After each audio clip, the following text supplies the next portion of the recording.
Well, dear listeners, it is time to put all this poker theory to the test. I'm Steve Wannall, your poker guru, and I am about to embark upon an adventure. This episode of the Tavern Poker Podcast is going to be quite a bit different than usual.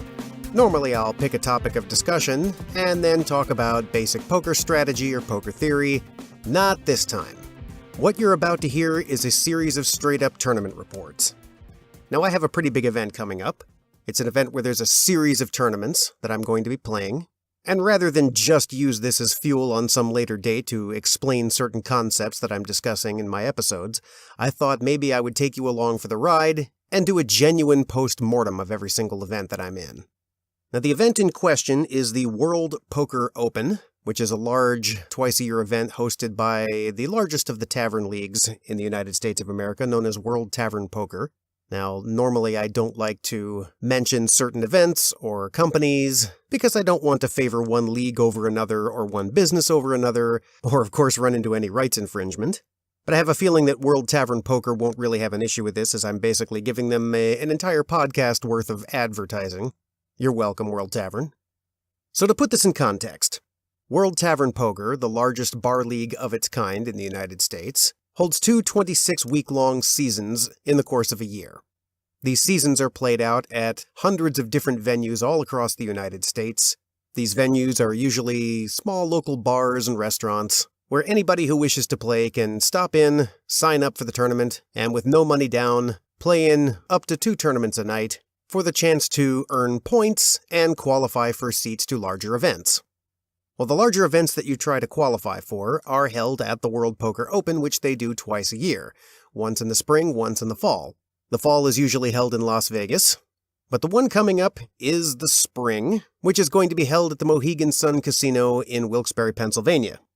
The World Poker Open is the largest event of its kind in the country, featuring anywhere from 800 to 1,000 players from all across the country, descending on one casino to play in a series of events that are exclusive just for the league.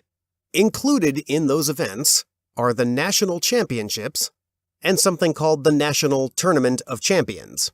Now, these are very large multi-day tournaments where the players are competing for the accolade of National Champion or National Tournament of Champion or TOC winner.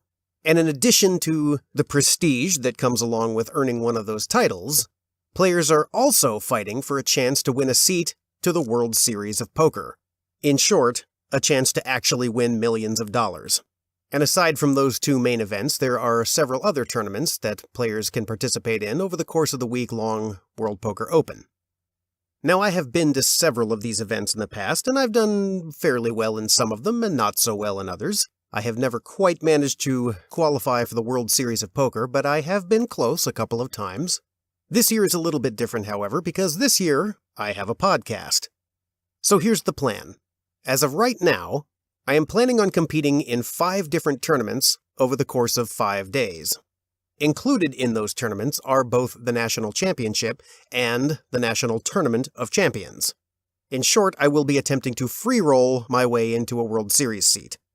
Now, all of the tournaments I'm going to be competing in are going to be quite the grind. They are very large, very heavily attended tournaments, and there's a lot of stuff on the line. Some of them are genuine cash tournaments. Others, like I said, are for really big seats into really big events. So for low-stakes and no-stakes players like myself, this is easily some of the toughest competition we will face all year long. But that's the point of what we do, right? The point of this podcast is to help amateur players improve, and to get to these bigger events, which in turn we hope will get us to even bigger events. So I saw this as a golden opportunity to try and bring some real-time information to my listening audience. Now, I'll admit, I'm a bit nervous about it. While I've competed in these events before, I've never done so while under this level of potential scrutiny. I'm hoping it will improve my performance. I'm an actor, I do tend to work better with an audience. I'm also hoping that this fact doesn't get inside my head and make me mess with myself too much. But either way, I decided it would be good for my game and hopefully of some benefit to you if you're listening, to be brutally honest about my experience. Now, all of us like to talk about our experiences when we're doing well, We love to brag about the tournaments we won or cashed in, or, how we managed to last for 5 or 6 hours in a long field of competitors. But it's a little less fun to talk about the times where we didn't do well, where we just kind of flamed out, or maybe we were just card dead for so long and we went out with a whimper and no one would even know we were even in the tournament at all. But if anything happens, good or bad, I'd like to be able to discuss it here, so I'm going to be trying to do a post-mortem after every single event that I play in. And as of right now, these are the events I'm planning to do. Day 1, Sunday, is going to be kind of the warm-up. I'm going to be spending most of the day traveling and checking in and registering for the event, etc., etc., but then I will be playing in a 7 p.m. Ultimate Bounty Tournament. This is just a standard multi-table tournament. It's kind of the warm-up event for the big stuff that's about to come. So it's a multi-table tournament, but it is also a bounty tournament, which means every time I knock someone out, I'll be awarded a $25 prize right there on the spot. So in addition to the money that could be won for placing in the top 10% of the field, I could also earn extra money for knocking out players. Now, in the past, this has been somewhat of a challenge for me because I tend to be a very tight player. I'm not the kind of person who will aggressively go after people or make really, really loose calls because I get dollar signs in my eyes and think, ooh, I could rack up a bounty here. Obviously, that kind of event is meant to create that sort of feeling in someone. It's meant to drive the action a little bit. And I have certainly been able to reap the benefits of these kinds of things in the past. I've played in bounty tournaments before. But as I said, that's just the warm-up. The real events start the very next day. The very next day, Monday, that's when the National Championship begins. Now I should clarify this a little bit and describe how it works. I'll be competing in the finals of the National Championship. There are also a quarterfinals and a semifinals that will be played over the course of this event. They'll be happening on Sunday while I'm playing the bounty tournament. I don't have to compete in those because of how I did over the course of the 26-week season that we're just coming out of in the regular league. Over the course of the regular season, in addition to building up points to win local venues, players also have the opportunity to qualify for one of these tiers of the Nationals. And there are a number of ways to qualify for different things. For example, if you earn 5 wins over the course of a season, then you automatically qualify for one of the tiers of those of the Nationals. If you get 10 wins, then you get a higher tier, etc. Things like that. There are also regional tournaments that will allow you to qualify directly into the finals. That's how I happened to get here this time. I managed to place 4th in the Maryland Regional Tournament, and that was enough to qualify me for the finals. So the quarterfinals and the semifinals will be played on Sunday. They will play down until they have people who can move on to the finals from there and join all the people who made it to the finals from the regular season. And those finals take place on Monday. Now, I'm not exactly certain how many people will be in the finals. I'm guessing around 200 or 300. But the winner of that tournament will not be decided on that day. Rather, the National Championship will be playing down to the top 100 and then breaking for another day. That day being Tuesday. So here's my Tuesday plan. Hopefully, I'll be in the top 100 of the Nationals. If not, I'll be getting into another bounty tournament that will be starting around the same time. And if I don't make it to the top 100 and I decide not to play in another tournament, well, that'll be my lovely day off where I can go catch a movie or something. As I recall, the town of Wilkes-Barre has a really nice movie theater with $5 matinee Tuesdays. You're welcome for the plug, Wilkes-Barre, Pennsylvania. Then comes Wednesday.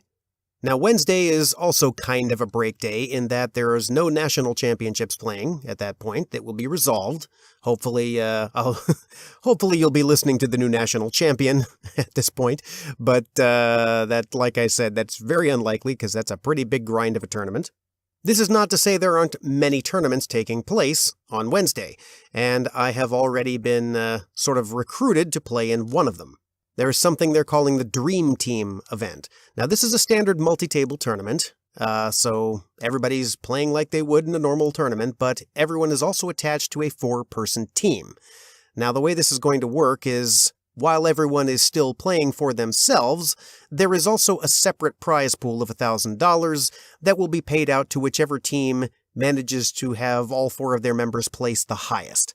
I imagine there's some kind of a point structure there that'll help determine this. So in addition to being able to win cash for placing in the top 10%, each team could also split an additional prize pool. I initially did not plan on playing in this tournament, but I was approached by a couple of friends who I play with on a regular basis in the local Tavern League venues, And these were players that I happen to like and respect a lot, and I think they're very good poker players, and I think we'd make a very good team. We have a very good chance of being the highest placing team. So I think it'll be a lot of fun.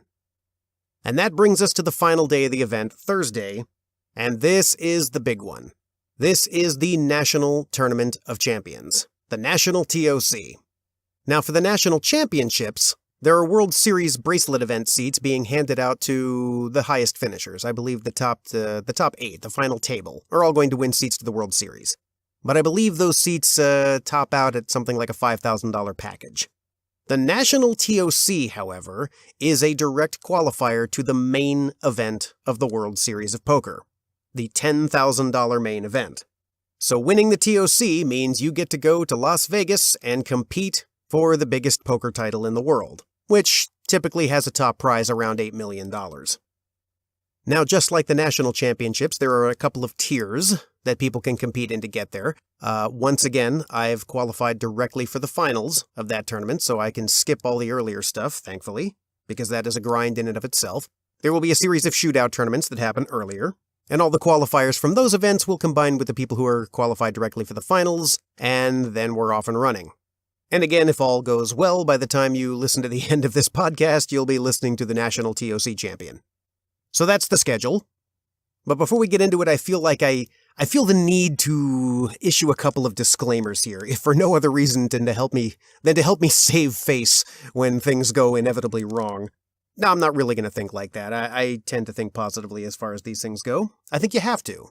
If you're going to be competing in such a big event, you have to envision yourself winning these things and doing well in these things in order to make it happen. But like I said, it is a pretty big grind. I'm anticipating anywhere from 800 to 1,000 people showing up to this event, as they have in the past, and the big events are going to be very hotly contested amongst pretty large fields of competitors. And the uncomfortable truth of it sometimes is that you can be the best player in the world. You can know more about poker than anybody else in that room, but you could still easily fall victim to variance, or just a bad run of cards, or a terrible beat, or whatever. There's a lot of different ways that you just might not get further. And also, like I've said in the past, I've run the gamut between busting out almost immediately and going really, really deep and winning whole events. In the past, I've made final tables, I've cashed out quite a bit, I even earned a plaque for being the National Omaha champion when they were still running those events. And it could very well be that by the end of all this, all you will have listened to is someone recounting the story of how they lost every single event they played. That could very likely happen, and I'm just going to have to be prepared for that eventuality. I'm certainly not going to be resigned to that happening up front because I believe I'm as good a player as anybody in that room. I'm very confident that I can do well. But whether I do well or not, I hope that I'm able to provide you with all of the gory details of every tournament that I play in. So the next thing you hear in this podcast is going to be a tournament report. I'm going to try and analyze the field, I'm going to try and analyze my play, I'm going to try and give you all the insight that I can while that information is as fresh as humanly possible. And with any luck, maybe we'll be able to learn a few things together. So are you ready? Here we go! Okay, so Day 1, Tournament 1 is in the books, and sadly it did not go according to plan. And in case you're wondering, yes, there was a plan. There will be more on that in a minute. There were about 208 competitors in the Bounty Hunter tournament, and sadly I only outlasted about 50 of them, approximately. So I made it into about the 5th blind level, just after the second break. And I did not collect any bounties, so not the rousing success that I would have hoped for right off the bat, so I'm going to have to treat this sort of as a warm-up tournament for the bigger tournaments to come. Now about that plan I was mentioning, it might seem kind of silly to have a plan going into a poker tournament, because the moment you sit down to your first table and you have a table full of strangers that you have no control over, and you're dealt your first 2 cards, you automatically have a whole bunch of variables that are going to destroy any plan that you might have made. So it's really not a plan so much as a strategy. And I did have a strategy going in, and I think you should. I think it's important to have a strategy going into any big tournament. Now, my strategy is usually play it tight aggressive in the beginning, meaning play it tighter in the beginning stages of the tournament, and then loosen up as the blinds increase and your equity in each hand goes up. Now, there wasn't a whole lot of problem doing that in this tournament. As it turns out, I was very, very card dead right from the beginning. Now, in the early stages of a tournament, that's generally a pretty good thing. If there's any time to have a long stretch of largely unplayable cards early in the tournament is the time for that to happen, because you want to have a tight table. Well, I mean, maybe you don't. It could be your style that you don't want to have a tight table image, but that's the way I play. I generally want people to understand that I'm very selective about my hands. This one was no problem. I was very, very card dead. I didn't play really anything for the first 3 levels of the tournament. I just couldn't find an opportunity to mix it up, to try and get involved in a pot. The hands were just never strong enough. There were maybe once or twice I found a marginal hand that I would normally play, but it was always in a position or in a situation where it just wasn't a good idea to get involved. For example, for the first 3 levels, I think the best hand I saw was a suited 9-10, and it was in early middle position facing a pretty large raise, so there's a lot of people behind me, and it was just not a good spot to try and get involved with that hand for the price that I was being offered. Now, sometimes the downside of that is that when you finally do wake up with a hand and you decide to play it aggressively, people have seen how tight you're playing and they'll all get out of your way, and you will win the pot, sure, but it won't be a very big one. And that can sometimes be problematic because you really do want to try and get some value out of the few good hands that you see. Sometimes you just have to trust that there will be more good hands down the road and that people relax a little bit and start paying you off when you have them. Yeah, so I didn't see many opportunities in this tournament, and it got pretty late on before I was really able to mix it up. And when I did mix it up, I had some hardships that made it even more difficult. And sometimes there's just nothing you can do about it. There's no way you can control it. To give you an idea, the first real playable hand I saw came in level 4, so the blinds were 400 and 800, and I was dealt pocket 9s under the gun. Now, under the gun is a tricky position. The first one to act pre-flop, that's a really tough spot to be. Pocket 9s are definitely in the range where I'm going to be raising there. Now, under the gun, you always feel like you want to be really, really strong to be putting in a raise there, but I also feel like if I'm the first one to open the pot, meaning if I'm the first one to voluntarily commit money to the pot, then I definitely want to come in for a raise there. I want to be driving the action, and pocket 9s is definitely in the range where I'd be doing that. So I put in a raise. It was, I believe, 2,400, so a standard 3 times the big blind sized raise. I was just happy to have something to finally get involved with. But then I got raised by someone a few seats to my left, and he raised his entire stack. Now, to put this in perspective, the original raise being 2,400, he bet over 26,000. And of course, it folded back around to me, and now I've got a choice of, well, this is the first good hand I've seen. Do I want to risk my entire stack or let it go? And that's not a good spot to be. Now, I don't think it ever makes sense to play something that hard that early, especially when you're talking, it was 10 times the size of my bet, and the only way you're getting called is if someone puts their entire stack in the middle. This guy had me covered, not by much, but he did have me covered in chips. So here's why I think it's a bad idea, because I don't think he had a goal in mind. He saw that he had 2 good cards, I'll tell you what they are in a minute, and this is how he decided to play them. That leaves me with only 2 choices, all in or fold, right? So if you think about what his goal is there, well, what are his 2 possible goals? Well, either he wants me to call or he doesn't. If he wants me to call, that's really taking a big chance early on in the tournament. If you want to get value for your hand, you can do it with less than your entire stack, because the hands that are going to call you there are going to be seriously strong hands. Or even just somebody who's tired and fed up or makes a bad call for whatever reason. And that's not necessarily something you want if they've got live cards against you or they got a chance to crack you. You can accomplish getting value out of your hand for a lot less than your entire stack, which is going to put your tournament life at risk if somebody calls. And generally speaking, no one's ever going to call a huge bet unless they're doing it with a hand that has you beat. So the other possibility is that he wanted me to fold, in which case, if he did have a strong hand, he's not getting any value out of it if I just fold there. He's not winning as much as he could, especially if he has me dominated, which in this case he did. I finally decided to fold, and my reasons for folding were, yes, despite the fact that I had a good hand, and this was the first good hand I'd seen in the entire tournament, it was still very early, And all I could think was, well, what am I ahead of here that he would make that move with? He could be on an airball bluff. That I would be ahead of. But it didn't make any sense for him to be bluffing there because he had a table full of people behind him. It also didn't make a whole lot of sense that despite as tight as I was being, that he was just singling me out because he saw an easy mark. I was ahead of something like ace-king or king-queen or ace-queen, those high hands that aren't paired. But then you're talking, I'm putting my entire tournament life on the line early in the tournament with a coin flip, essentially, and that doesn't sound like a great idea. Beyond that, I'm probably dominated. He could have a high pocket pair, and that's ultimately what I put him on. So I folded my hand, and he, very cockily said, yeah, I'll show you just once, and he flipped over pocket queens, so I made absolutely the right fold.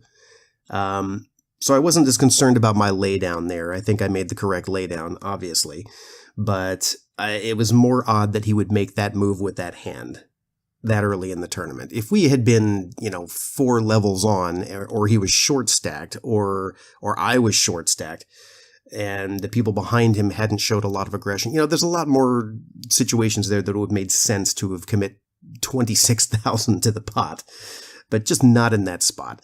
He didn't get any value out of his hand. He got my raise, but it wasn't enough to really pad his stack all that much. And he chased away any potential action that he could have had. He didn't give me the right opportunity to make the wrong decision. And I know a lot of people are going to argue here, it's like, well, at least he took down the pot. It's better than losing with him. I see a lot of people play really, really strong hands way too heavily.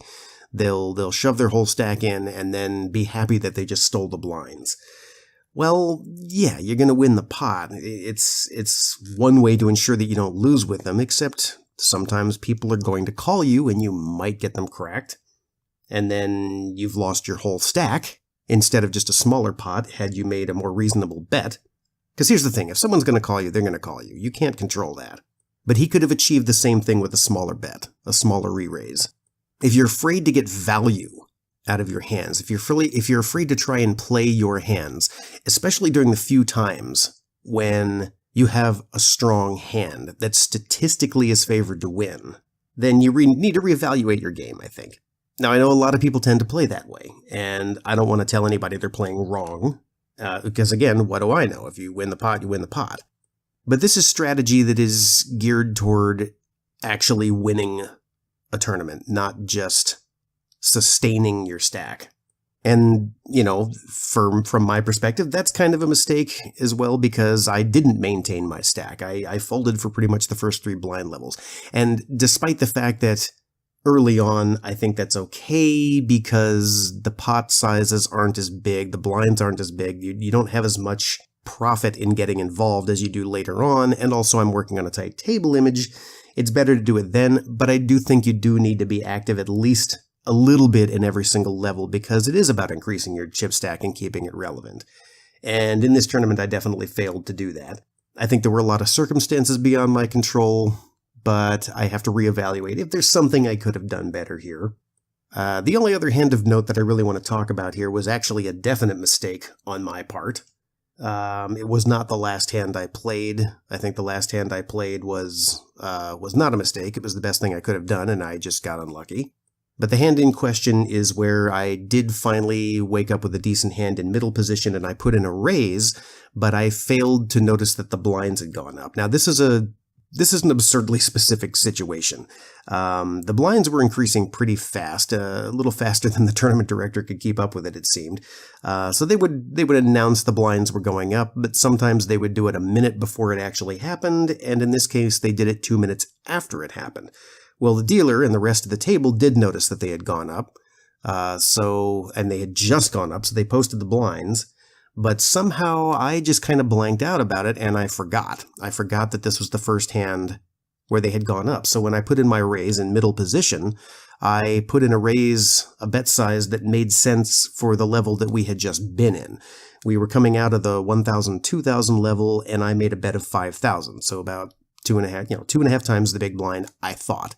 But I somehow just blanked and forgot that the blinds had just gone up to 2,000 and 4,000, and the raise I was trying to make didn't actually even equal the minimum raise.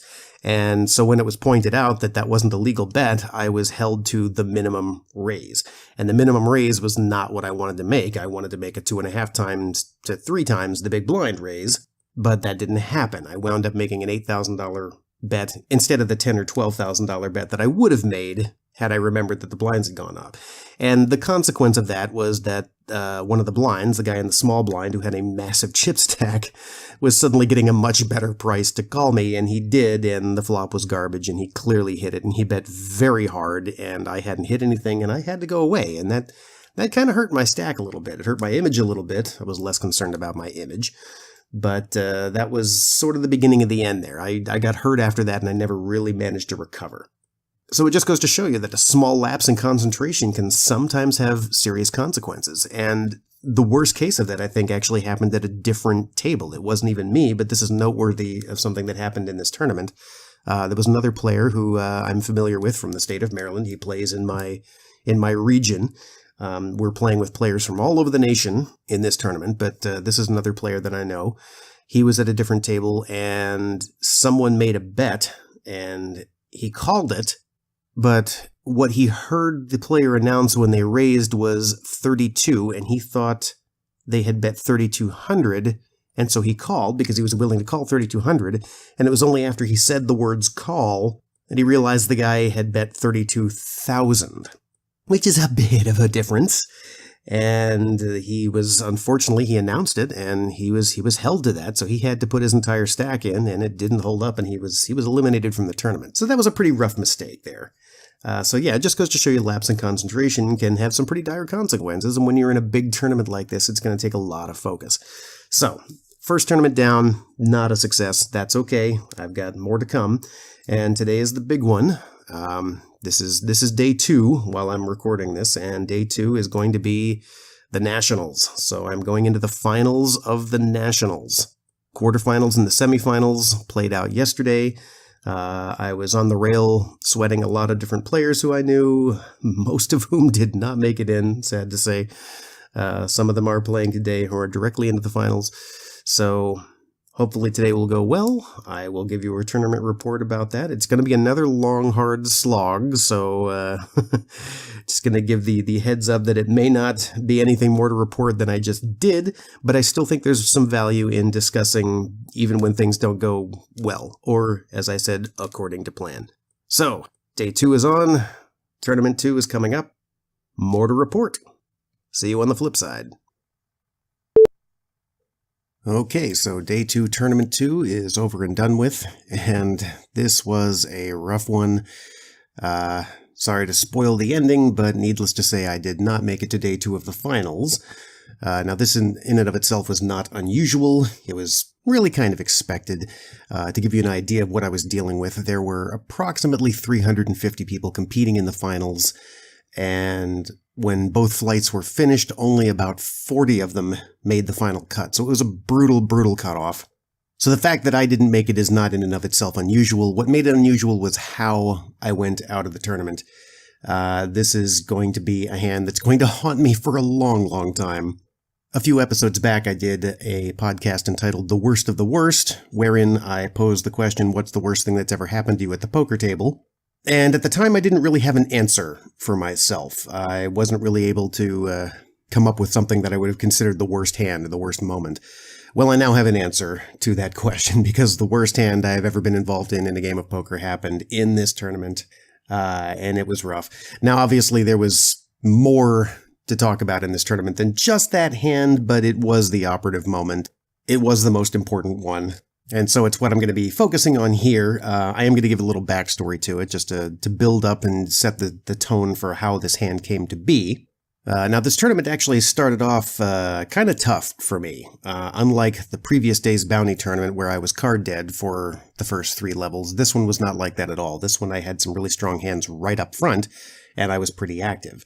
Unfortunately, most of those hands didn't go very well. I got outdrawn or wound up having to fold to some obviously beat hands when I was holding things like ace-queen and king-queen, and smaller pocket pairs that didn't go anywhere. So while in the very first level of the tournament where I was trying to establish a tight, aggressive image, I wound up coming across more as loose-aggressive pre-flop and then more passive post-flop, which is really not the image I wanted to set up for myself, but that's sort of how it happened.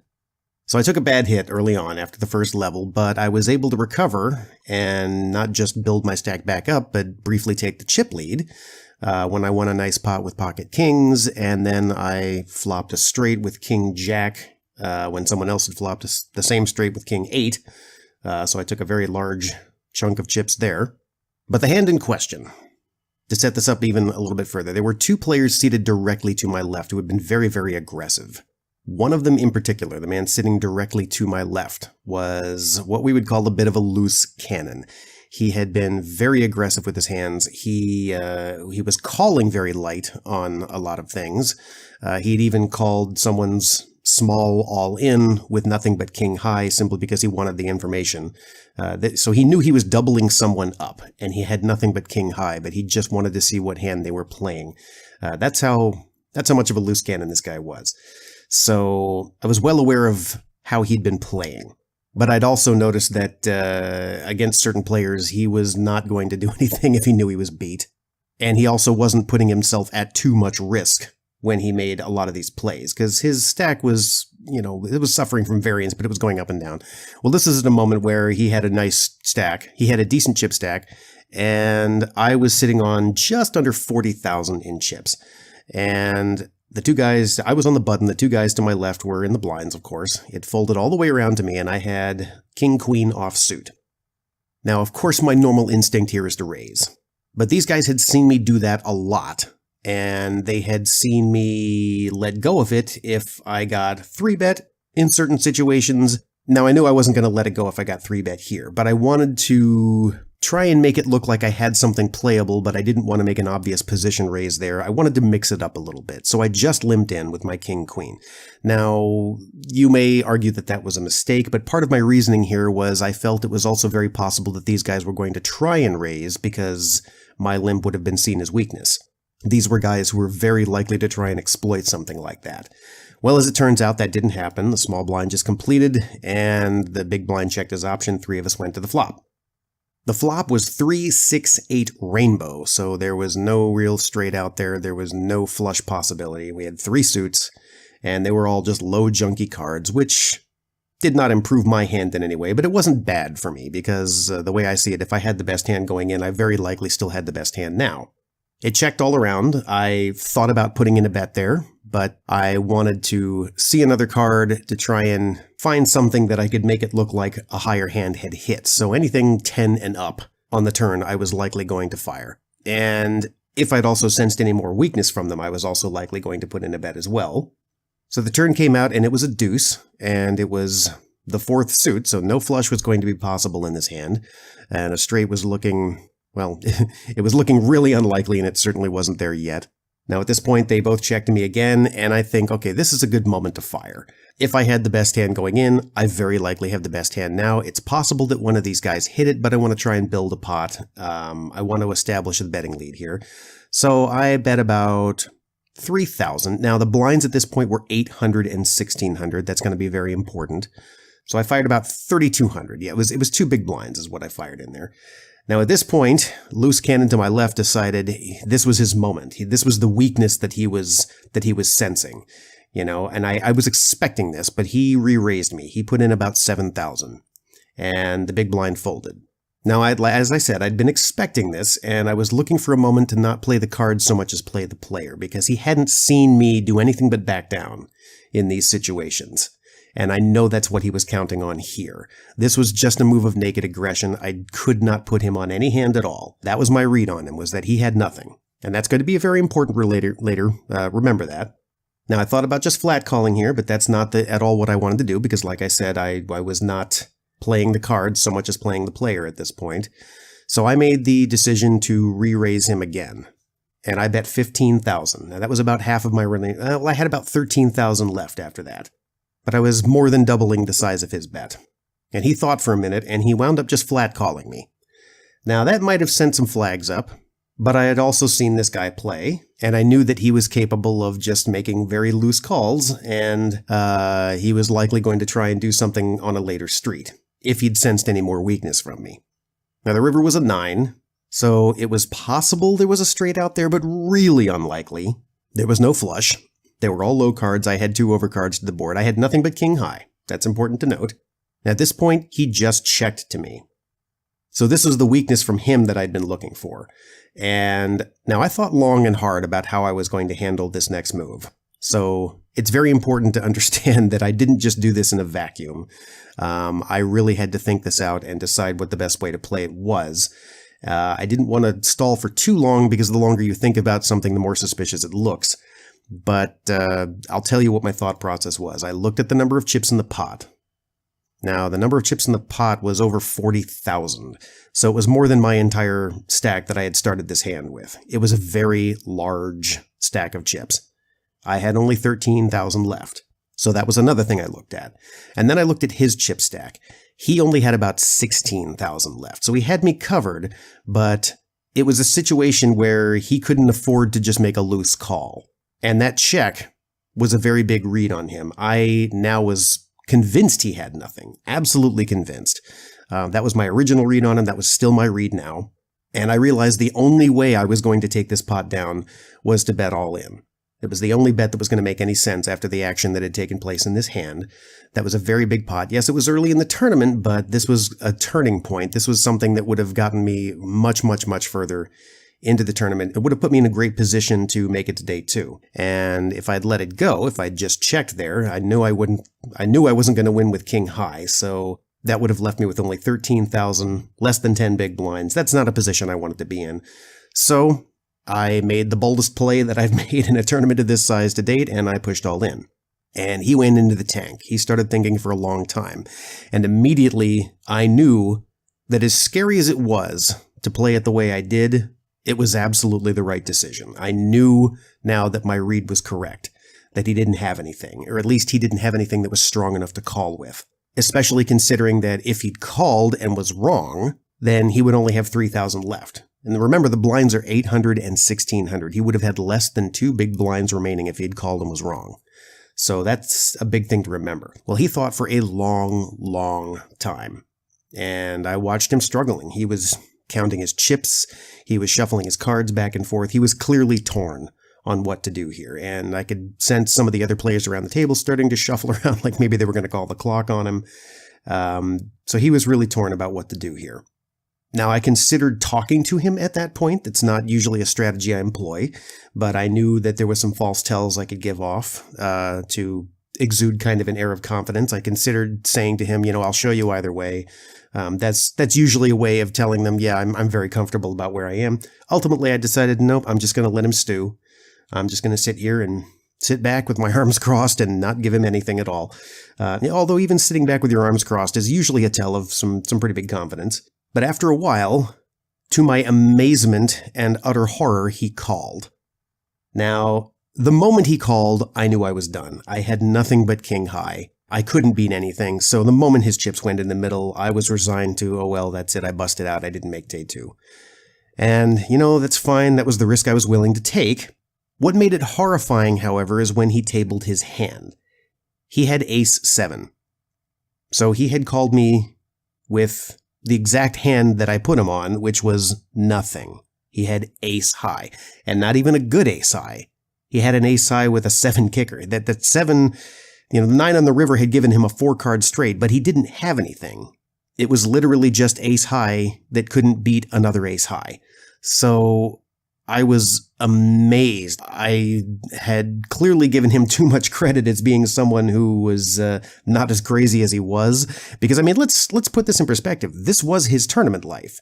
This call, if he had been wrong with ace high, he would have been left with less than 2 big blinds. But I don't know if it was just shell shock or he'd just been resigned to the fact that he'd been outplayed or what. But he committed all of his chips with just ace high. And turns out he was right because I was holding literally the only hand he could have beaten there. Now, if he had really thought, I don't know why he took so long thinking. I don't know what he was thinking about that could have made him arrive at that conclusion, which is why I think he must have just been shell-shocked.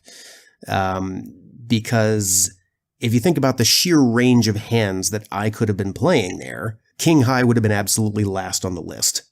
And that was the only thing he could beat. If I had so much as a 2 in my hand, he was beaten. If I had any small pocket pair, if I had any ace that I would have played it like that, then he would have been beat.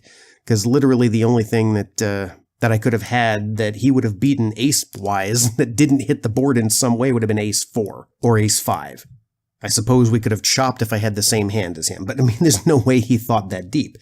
So I was baffled by his call, and that's what took me out of the Nationals, and I had to take a long walk afterward. After this, I may just end up doing a podcast on controlling your emotions at the table, because that was a tough beat, and it's, a lot of people they're gonna stew on that for a while. It's gonna be in their mind the next time they sit down at a poker table. And, I can't afford to do that right now because I've got 3 more tournaments coming up. That one definitely took the wind out of my sails. It's gonna be tough to get over that, and not have that in the back of my mind when I go on. But, this is something that I've trained long and hard for, and I have the tools to cope with it. So it's just something I have to take in stride. Sometimes you're going to have horrible moments happen at the poker table, and you just have to take it in stride and move on and not let it affect you. Now, obviously, I'm not going to forget it, and I wouldn't want to, because that is information that I can use later on. There is going to be a change in the tournaments from here on. I originally stated that if I didn't make day 2 of the finals for the Nationals, that I was going to play in another bounty tournament. However, I decided to change that up for today. This is day 3 that we're going into of the Open. And instead of the bounty tournament that I was planning on getting into, instead I'm going to be playing something called a Survivor tournament. And the reason I'm doing this is that it's going to be slightly different. It's going to require a slightly different skill set, and I wanted to mix it up a little bit, and I also think that'll be more interesting for the podcast. Now, the Survivor tournament works as follows. Just like a regular multi-table tournament, it will play down to the top 10% who will make the cash, but unlike a normal tournament where you would then play down to a winner, the moment this tournament gets to the top 10%, the tournament is over, and the remaining players will all do an even chop of the entire prize pool. No, that's not a way I usually like to play a tournament. Usually I like to try and go further and make more money and try and win the title. But this will, I think, require a different skill set. It's much more about attrition than it is about knocking people out or making high-risk plays, which is very different than the bounty tournaments. And frankly, after the terrible hand that I just experienced in the Nationals, might be something that could be good for me. So it'll force me to change my play a little bit. So the strategy going in is to just, once again, maintain a tight, aggressive table image, but it's really more about surviving than it is about high-yield plays. So that's the tournament coming up, and I will have a tournament report immediately following that one as well. And of course, these are warm-ups for the big one to come, which is going to be Thursday, which is the TOC. I will have the Survivor tournament today, and then the Dream Team event tomorrow, and then finally the National Tournament of Champions for the main event seat. So those are the reports that are coming up. You'll hear from me after the next one. This is the tournament report for Day 3, Tournament 3, the Ultimate Survivor Tournament. And unfortunately, I don't have any more good news to report. It's been a rough week so far. Again, the idea behind this tournament was that it played down to the top 10%, and then there was an even chop of the prize pool, so a slightly different skill set from the other tournaments that I've played in so far. As usual, my plan going in was to maintain a tight image in the early stages. However, this wound up being a very tight image, tighter than I anticipated, or intended, certainly, as I was very, very card dead throughout the early stages of this tournament. The most card dead I've been in a long time, in fact. Usually you want to win at least 1 or 2 hands per level, just to try and maintain the stack. It's perfectly possible to maintain a tight table image while still increasing your stack size. But the cards I saw were so immensely unplayable for so long that I just didn't have an opportunity to mix it up. Now, usually when you're that card dead, you can still make something happen in certain situations, like in the blinds, for example. That's a good opportunity to mix it up with some bad hands because you can get in cheaper and hope to flop something, or just outplay them when it's clear that nobody hit anything. In this case, however, every single one of my blinds faced a very large raise from someone else at the table during the early stages of the tournament, and I was never able to really get it in there. So, very tight table image, unable to really get in there and play and try and increase the stack. When I finally did wake up with a good hand. That also didn't go as intended. I lost a couple hands with things like ace-queen, where I simply got outflopped, or someone would go all in.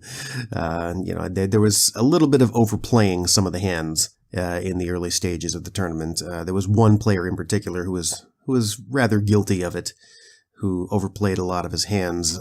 As difficult a time as I was having, I still outlasted him because he finally just got outflopped and lost his stack to it. And that'll happen.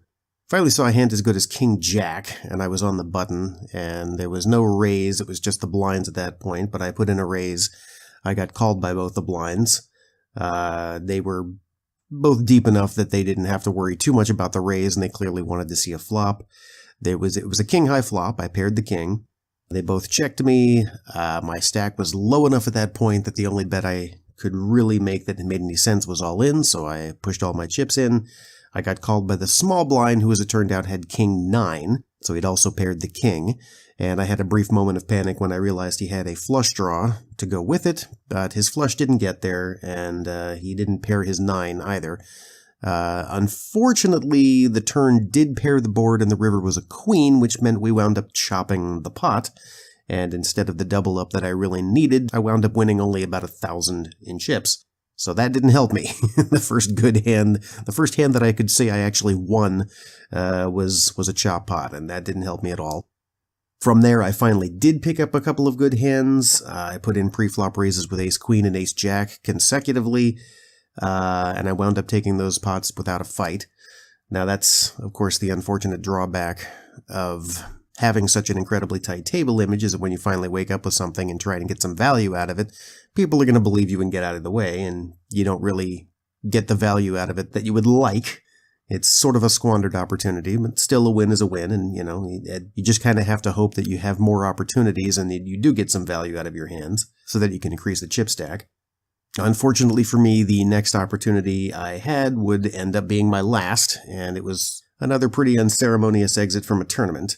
What wound up happening was there was an open raise from under the gun. The raise was to about 4,000. This was at the 800, 1,600 level, so 4,000 was a fairly standard size raise at that point.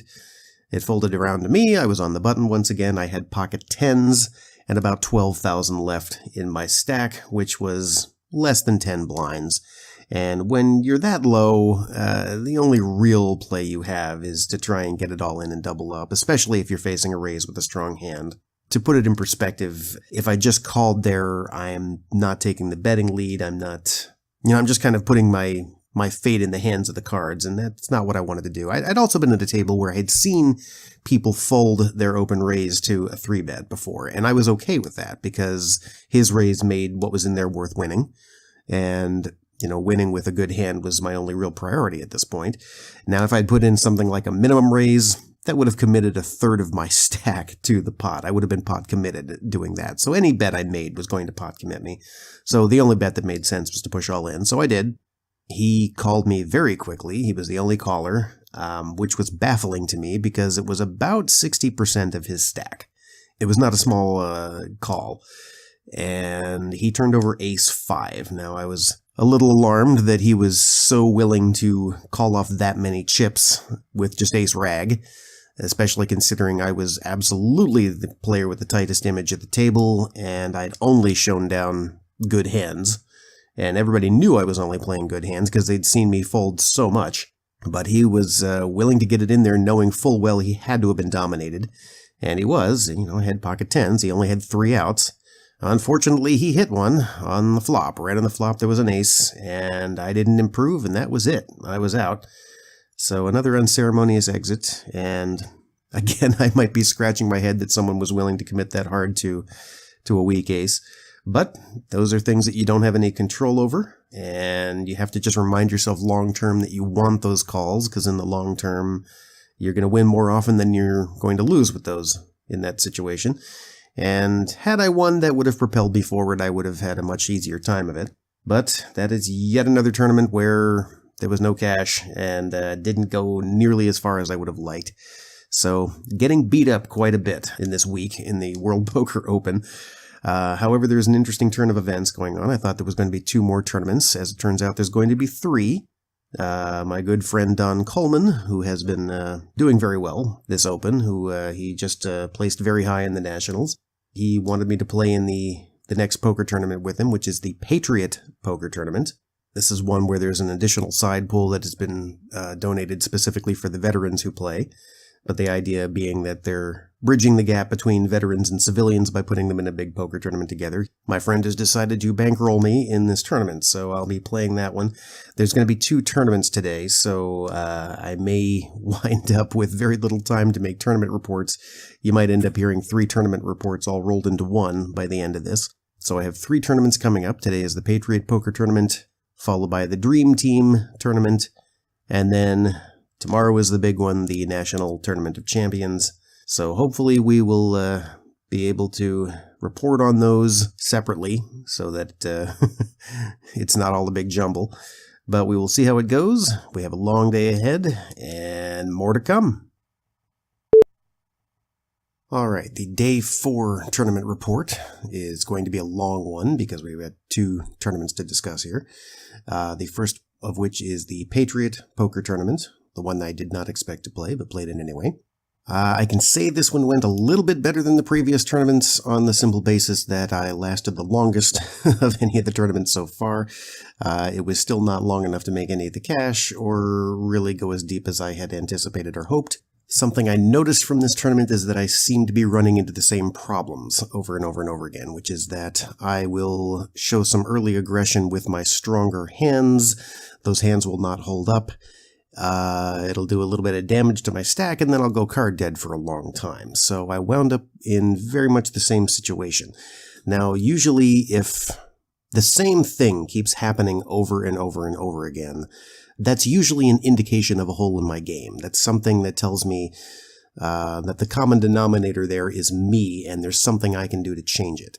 There isn't a whole lot that I can do to figure it out. What I'm learning is that it's a feature of the room, I think. These are not professional poker players. There's a lot of poker players. These are big tournaments, but they're still not professionals. These are people who are used to playing in a very casual setting and therefore are a lot looser with their chips. Their hand ranges are a lot more wide open. And as a result, the aggression that would normally do specific things in a different tournament doesn't have exactly the same effect here. In other words, it's not doing all of the desired things that raising should be doing pre-flop. It's not trimming the field down, and it's not getting the necessary value because the hands that I'm up against are typically not the ones that I would expect to be up against. For example, if I have ace-queen and I'm raising, the calls I want to get are ace-jack, or small pocket pairs, things that I have a very good chance against. But, the hands I'm going up against instead are all over the place, and they're generally pretty live, and there's more than one person. So if I'm going to continuation bet, because there's so many people in there, the pot is pretty large, the continuation bet has to be a bit larger than normal. And that does more damage to my stack if the hand doesn't hold up. And so far, the hands have simply not been holding up in the earlier rounds. So I had been starting the tournaments shorter stacked after some early aggression that didn't go anywhere. So that was the only thing I could really think of that was hurting my game at this point. Now, I did manage to recover from that a bit in the later rounds of this tournament. I think I got as far as round 11 this time, which is, I'd been flaming out by round 7 or 8 before. But it ultimately was not a good beat that took me out. I got down pretty low, and there was a raise from under the gun. This was when I was in late position. The raise got called once, and I wound up with ace-queen, and it was really a matter of, just calling the raise would have been half of my stack. It didn't make any sense to do anything else but to put it all in there. So I shoved all in with ace-queen, hoping to get a couple of folds, but I didn't. They both called me. As it turns out, I wanted both of those calls because they were holding king, queen, and ace-jack, so I had 2 hands dominated. There were really only kings and jacks that were live here. But as it turns out, the king-queen was the king-queen of spades, and there were 3 spades on the flop. I still had a shot as I was holding the ace of spades, but no more spades showed up, and I was eliminated from the tournament. Ace Queen, it seems, has not been a good hand to me this week. There's all kinds of debates over the value of Ace Queen. But that was how I exited the Patriot tournament, and then later on came the Dream Team tournament. This is where I was paired with 3 other people, and we were in a multiplayer tournament, but we earned points for the team based on how late each player went out. This one also did not end up having a happy result, but there's something very notable about it in that I started this tournament a lot better than all of the other tournaments I had done so far. I decided to make some subtle adjustments in my play.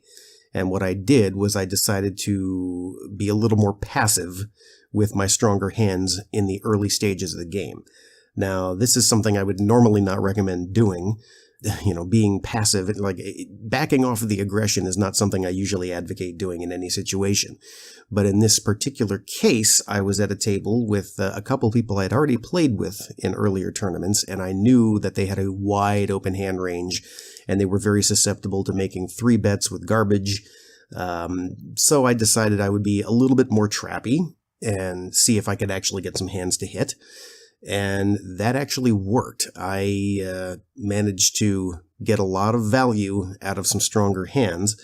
I only played marginal hands in position and never for a raise. And I managed to get some good reads on a few people, and I managed to knock one person out. I wound up building a very large chip stack very early, which was great. Put me in great position. I felt really strong about my play. I wound up moving to a different table, and that's when it all fell apart. Now, at this point, I did change things up a little bit because I wound up with some really, really strong hands. Unfortunately, they all got cracked. The big one, the notable one, was when I had pocket queens. I had position on a couple of players, one of whom raised under the gun.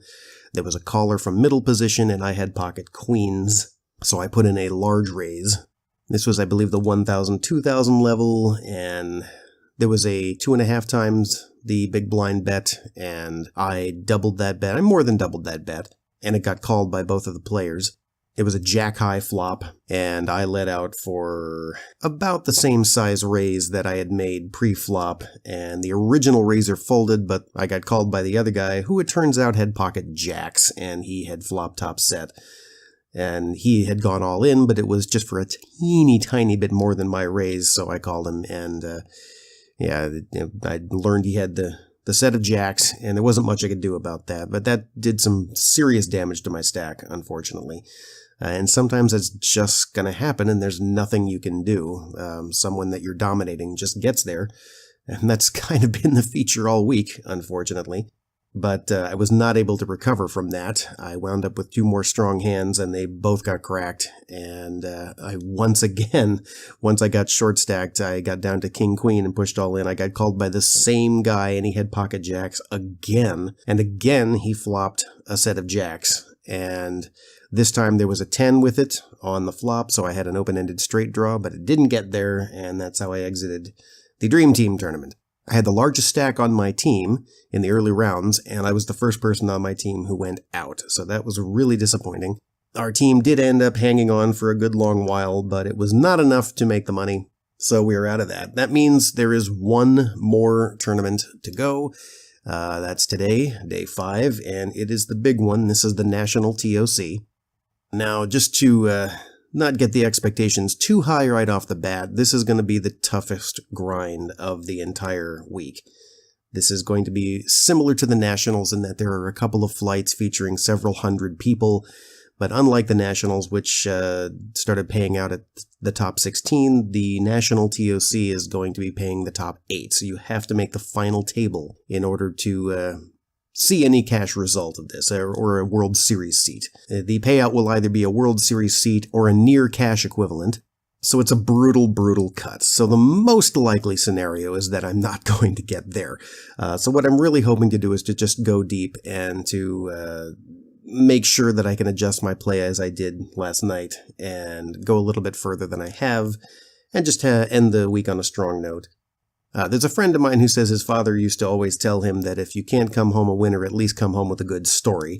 So, well, hopefully what we end up with is a good story because I won the whole thing. But that is the pipe dream, of course. So we're hoping for a good story to end this on, and hopefully we can get some more value as a learning tool from this whole experience. So one more tournament report to go for the National Tournament of Champions, and we'll see how it goes. I'll be talking at you soon. Well, it's all over. The 6th and final tournament on the 5th and final day of the Open is over and done with, and I wish I had better news to report, but unfortunately I am not the new National TOC champion. I am about as satisfied with this tournament as I was with the previous two, which is to say my performance was similar and I lasted about the same length of time. Despite the unfortunate result, I can take some solace in the fact that I was able to adjust my play midweek and see some immediate results, some immediate success out of that. It definitely made me more confident in my game. It made the game more fun to play. Again, I wish that I was able to include some victories or some cashes in this particular podcast. It was a long week with not a whole lot of results to show for it, but sometimes that is just the way it goes in poker, as there are a lot of circumstances outside of our control. This also perhaps details some specific holes that I have in my own game, which I said I would be brutally honest about at the start of this podcast. So there it is in all of its naked glory. For my own game, I am, again, encouraged by the fact that I was able to see immediate improvement off of some adjustments that I was able to make based on my observations of the overall play. Now, the overall play, I think, is the main takeaway from this particular event. We, assuming those of you listening to this are like myself, low-stakes players, we being low-stakes players, this is the kind of event that challenges us in a very different way. This is a much bigger type of deal that we are used to. However, because this was an event that was full of tavern players, low-stakes and no-stakes players like myself, the overall play from the people there was not what I would consider terribly sophisticated, and that is specifically what made this such a challenge. If I were making some of these moves against players who were thinking on a different level or were used to a different kind of strategy, then I might have had some very different results. But I saw a lot of play from people over the course of the week that suggested that there were a great many people, or at least a great many circumstances, where people weren't really thinking about what they were doing, where they weren't putting the full amount of thought into their play, or even a little bit of thought would have helped them, and they just didn't consider it. And as an example, I do want to talk about some of the things that happened in this last tournament, because while it didn't end up being a success in much the same way as some of the other tournaments, there were some very notable things about it that we can draw value from. And one of those moments I consider where I don't think people thought hard enough about it was actually a hand that did not involve me. There were two people at my first table who got involved in a pretty big hand with one another. It was two women, and it was a situation where there was a pre-flop raise and a call from position. And when the flop came out, there were two aces on the flop, which is always something to raise a few eyebrows. I believe the third card was an 8, and the original raiser put in another bet and got called. The turn was a 9. The original raiser then went all in, and the person in position thought about it, and then called for all of her chips. When they tabled their hands, the original raiser had ace-jack, showing 3 aces with a jack kicker, and the person who'd been calling the whole time had ace-3, 3 aces with a low kicker. The river wound up being completely inconsequential. I believe it was a 10, but the point being the jack kicker played and the person with ace-3 was knocked out. Now, when that person made the call, when the person holding ace-3 made that call, I kind of shook my head. While I understand it's really hard to let go of something when you flop 3 of a kind, and it's the highest possible 3 of a kind, you have to sort of read the situation. Now, maybe it was just a little unusual for me because I paid very close attention to that tournament. I was using my small ball technique that I decided to to adopt on the previous day, where I would make my raises a little bit smaller just to build the pot and maybe give people a general idea that I was the one taking the lead, and I was having very good success with that in this tournament. But what it also did was give me some time to really develop a mental catalog about everybody at the table. I started to build a library in my head where each person had a file in that library that told me the kind of player they were and the types of hands that they liked to play and how they played those hands. And by the time it got around to this particular hand, which didn't take long, I already had a very, very good read on the woman who was doing all the betting here. And my read on her was so good that mentally I was able to name her exact hand at least 4 times in a row, leading up to this moment. So when all that action happened on that flop, I wasn't sure of her exact hand, but I knew she had an ace. And because she was the pre-flop raiser, I knew it wasn't just any ace. It wasn't just ace rag. And clearly the woman who had been calling was not paying attention to that. If she had taken just a moment to consider whether this woman had an ace or not in her hand, she would have realized that if that were the case, there's no way she could have won. The best thing she could have hoped for there was a chopped pot if the board paired another time, or if the 8, 9, and 10 on the table just so happened to be higher than whatever kicker the original raiser had in her hand. Instead, she just shook her head in disbelief that she lost with such a strong hand, and she got up and walked away from the table having been eliminated. But that was kind of an extreme situation. That was sort of a made hand versus made hand type of deal. I also saw several instances of people calling off all their chips with nothing but ace high. In one case, because someone said, I quote, "Oh, I just don't care anymore." And that was a tournament that had an $85 buy-in. And while that might not be much for some players, I kind of thought to myself, it must be nice to not have to care to the tune of $85. But that was just one hand that I observed. I felt very, very comfortable about where I was in that tournament. I felt very strong about my play. Unfortunately, when we finally broke that table down and we moved, I went very, very card dead for a long time and moved to a table where people were being very aggressive and the blinds got very high. And I took a pretty bad hit on a bad beat that took away a lot of my stack. And so I wound up in a situation where I was just looking for cards to get it in with once again. And I finally did. I found a king-queen suited and shoved all in. And I became the victim of another pretty loose call that got there. The player who called me had ace-deuce, which, and I quote, he said it was his favorite hand. And there were a couple of things that were notable to me about that. One, there were a lot of people doing that in this tournament. There were a lot of people who were still victim to playing strange hands and making weird calls based off of pure sentiment. And at some of the higher levels of tournament play or in some of the more professional settings, I still feel that's something that you're going to see a little bit of, but not nearly as much as at this particular level, or at least with players that are at this particular level. The other thing I noticed is a lot of people calling off large portions of their stack just to try and get rid of a player. And that was another thing that happened here. This person who called me with ace-deuce called off a very large percentage of his stack.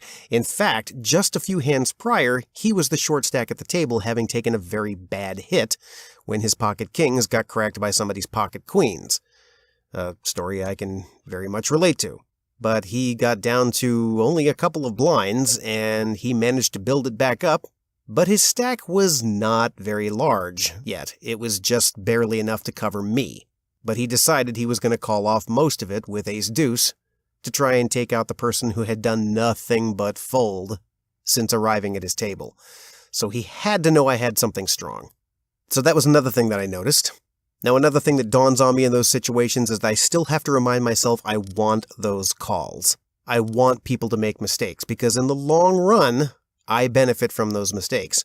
Sadly, that just was not my experience this week, and this was another case where that happened, because even though I paired the queen on the flop, which was top pair, he rivered the ace and took me out of the tournament. And that seems to be how I exited just about every tournament this week. So variance caught up with me in a very bad way this week. But I'm going to try not to get too discouraged by it. It's really frustrating when you can put in that kind of work and feel like you had nothing to show for it coming out. And I am not immune to that. I'm certainly not immune to that. I tend to have a very calm table demeanor. In the league that I play in, I'm sort of legendary for not being able to put on tilt. And of course, you only know me as the pleasant-voiced podcaster talking about poker, but believe me, I feel those hits every bit as much as the next player. I get frustrated with it, I get angry, I get frustrated with myself, I get very introspective, and I wonder, what could I possibly be doing wrong? These are all normal reactions, but I think the healthy way to cope with them is to try and put that positive energy into doing whatever you can to improve your own game. Don't try and put it on everybody else. While I can observe that the level of play at this event was not very sophisticated, and there were a lot of amateur mistakes that wound up doing me in, I can still say the best way I can cope to it is to look to myself and see what was I doing that was so exploitable by the style of play that I was being presented with. And I hope that you can use my own experiences in this and my relating them to you as some kind of lesson that can be drawn from it. You can learn from my mistakes. Please learn from my mistakes. If you feel like you could have done something better, I sincerely hope you're right. If you know what I did wrong, feel free to tell me. I'm open to suggestions because I feel I can use that to improve my game. And I think we should always be open to that kind of criticism. If you really want to improve your game, then you have to consider everything that's being said. If someone at the poker table tells you you are so easy to read, or you go on tilt so easily and you start playing badly, whatever criticism they might have, don't get defensive about it. Think about it first. It could be they're just blowing smoke. It could be they're just trying to exploit you further to get your chips. But really think about what they're saying. If someone tells you that what you did was a bad call, well, they're very likely frustrated, especially if that bad call ended up knocking them out or taking their chips from them. But it doesn't necessarily mean they're wrong. So think about it. Take all the information in. I think as poker players, that's what we're really supposed to be doing, is taking in every little piece of information that we can get and evaluating it and seeing how we can use it to our benefit. So this was a long one. Thank you for sticking with it, and thank you for coming along on my very rocky road of poker this week. I don't get the chance to do these events very often. They happen twice a year. I'm usually limited to just the one. This year, I definitely had the opportunity to do more than I usually do, and there is one more thing I would like to bring up before we close this episode out. Normally, I don't like to do a lot of name-dropping over the course of this podcast, for a lot of various reasons. I often bring up hands or situations or play styles that involve specific people or experiences that I have had, and I don't want to mention their names because I don't want to call them out on their play or make them feel self-conscious or a variety of other reasons. But there are some people I do want to mention specifically in this episode because I have a lot of people to thank for making this weekend happen. First and foremost, a big thank you to Justin Chereau and Ashley Cross, who are two very solid poker players I play with on a regular basis, who convinced me to play in the Dream Team tournament with them and helped me out with that event as well. They are two very excellent poker players, and they support this podcast as well, and I have every confidence that the poker world will be seeing much more of them. Next, I would like to give a big thank you to Rob Nevins, a good friend of mine who is also an excellent poker player and helped to bankroll one of the events I played in this week. And perhaps most importantly, a big thank you to Donald Coleman, the 3-time Maryland Regional Champion in our Tavern League, whose hospitality and generosity that he showed to me over the week was nothing short of legendary. I had a place to stay in Scranton, Pennsylvania, down the road from Wilkes-Barre, where the casino was, thanks to him. He bankrolled me in an event that he really wanted me to play in.